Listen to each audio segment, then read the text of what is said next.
we'll be handling list. This is one of the most common sequence data types in Python. Lists are mutable. They are mutable. Mutable means they can be changed. Like when the data is entered, you can actually carry out a change or an adjustment. Lists are ordered collection of objects that can hold items of different data types. Let's construct a list. Let's call it list one. And then I name it this. You use a block bracket like this when you are naming list. Let's give it different things.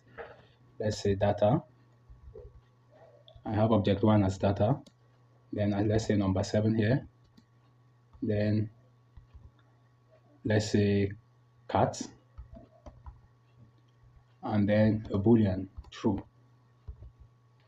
Now this is my list one. Okay, supposing I print it now. If I print list one,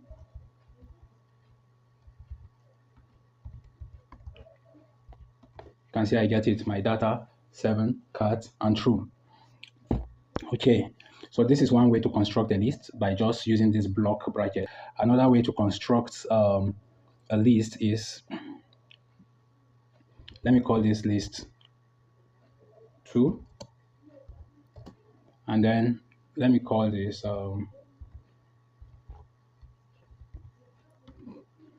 let's say I have something like father. Then I produce this. I call it print out my list 2. You see that it has turned the father into a list. So if we want to modify list, since we say lists are mutable, it means it can be modified. So to modify my list, let me start with this one I call list 1. Let me do something with it. I place my list 1 this way, and then I put dots. Once I press my tab, it will give me the different possibilities of what I can do. You can see I have append, I have clear, and this. Let's use this append. If I click this append now, append is to add something. On this list, you can see I have data, I have 7, I have cat and true. If I want to add something, let's say I want to add the number 5. I click this, it has appended. If I print my list 1 now, you see that it has added the 5, but append adds it just at the end there. So that is 1, that's to append. Now supposing I want to remove something. If I want to remove, let's say list 1 now, dot, you press your tab, and you see I have my remove. Let's say I don't want that 5 again. Let's say I don't want 5 or 7. You see it as, let's print it out now, list 1. You can see that 7 is out. Now let's insert. So to insert, this is not just like append, because for append, you just add and the thing adds at the end of the list. But for insert, you insert it at the exact position you want. So let's give an example. Let me say list 1 now. And I want to insert something into it. I click this and click tab. You see all your stuff here. This is insert. So in this insert now, I'm going to put the position that I want. What position do I want to add? You see this data now is in the 0 position. Cat is in 1 position. The true is 2. And this is 5 is 3. So supposing I want to push it from this cat, let's say I want to put it in position 1. So I put my position 1, then I want to add a new item. Let me call it new. So this is my insert now. I shift and enter. Let's check our new list 1 now. You can see that what it adjusted was the cat, like it pushed it forward because that was in position 1. If I adjust this to, supposing I want to shift from this 2 now, I have the data is 0, the new is 1, cat is 2, and the true is 3. So I now have lists 1 dot my insert. You see that insert. I'm going to put my 3, and then what should I name it now? Let me call it pick. Okay, so what's my list 1 now? You see that. So I have it fell in the 3rd position, 0, 1, 2, 3. So to count the number of things inside the list, I use my count. So I have like list 1 dot count here. What do I want to count? Let me count the number 5. How many 5 are inside of this list 1? You see I have only 1 5. So we have several things, and once you just use your tab, it gives you the options that we have. So if I have list one here, dot, if I want to clear everything now, I want to delete it, I can just use dot clear. So I just use list one dot clear, and it will just clear everything for me. So now let me bring back my list one now. I have list one. You see that list one is now empty because everything is now cleared. So I have another list called list two. Now let me print out my list two now. I have list two here. You see list two is this. I can do every other thing with that list two also. So let's see what we can do with it. List two dot. You see this. I have reverse. We have extend. Now for this extend now, supposing I have another list and I want to extend it, I can just extend it with another list. Let's say I have another list called 1, 2, and 4. I close this list, and then this is an extension of that former list. So if I have list 2, I print my new list 2 now. You see that it has extended it. That's the essence of that extend. That is to bring two lists together. If I have my new list 2 now, dot tab, and if I press my index now,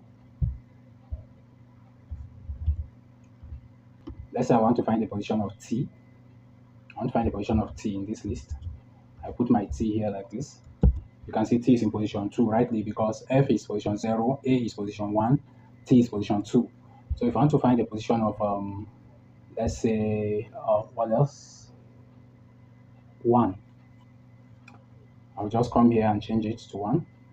You simply copy this and then change it to 1. Control C. If I change this to 1, Control V. This is 1 without a quotation. And you can see the position of 1 is actually 6. So index talks about positioning. Now let me print out my list 2 again. List 2. You see the last thing in my list 2 is 4. Supposing I want to remove this 4, pop also does that. This pop can also work like remove. I have list dots. You see this, this is list 2. So I have list 2 dots. I press my tab, you see pop. Once I click on this pop, I do this. Now 4 is removed. Let's confirm that. I have list 2. And that is it. 4 is removed. If you still pop again, 2 will be removed, and so on. Let me have reverse now. So list 2 dots reverse. To reverse is simply to turn it forward. So I have list 2 this way. You see that the arrangement have changed. So if I'm using a pop again, if I use a pop this time,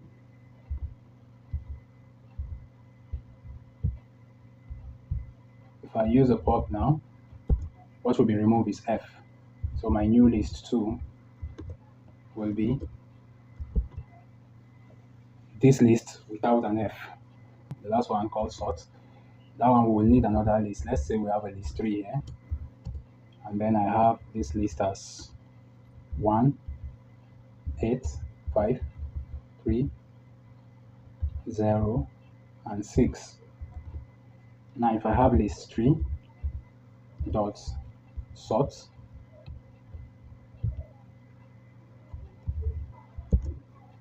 and I bring back my list 3. See, that's the essence of sorts. It sorts it in ascending order, and if you want it in descending order, of course, you can reverse it.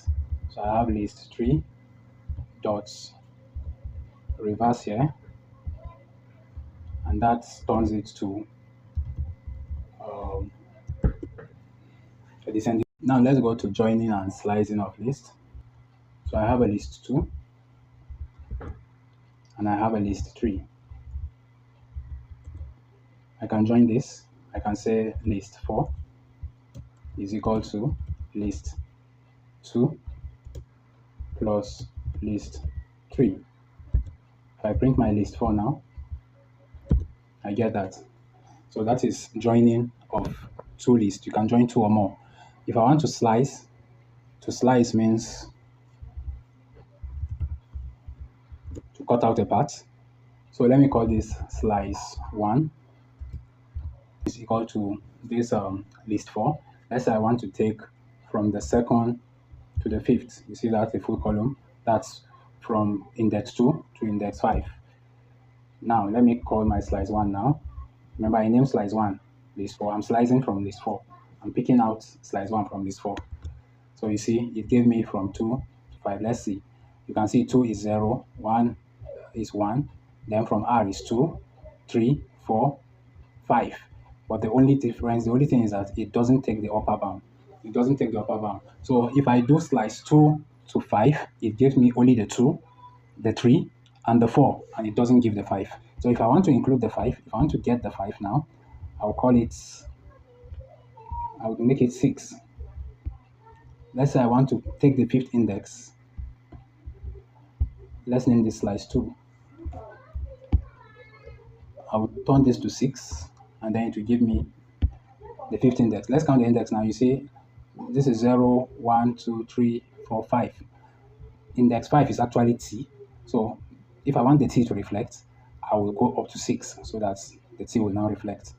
So I have this. If I press my slice 2, you see that gives me including the T now, and it doesn't count the index 6. So it counts the lower bound, which is 2, but it doesn't count the upper bound, which is 6. If I just want to index one thing, let me call this index 1. Index 1 equal to, let me name it from the list 4. If I have list 4,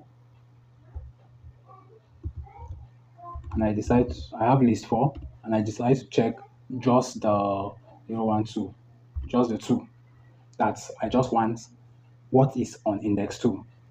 And you can see that my index 1 is R, because R is what I can obtain in index 2. You see that up here? 0, 1, 2. R is my 2. And that is it. A list can be nested. Let me call this nested 1, which you can call it anything.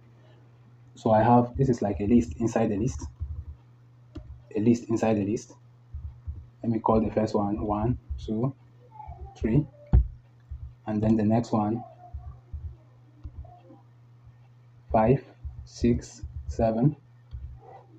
And then the next one, let me call it 8 and 9. This is a nested list. So if I want to slice a nested list, I can actually get that too.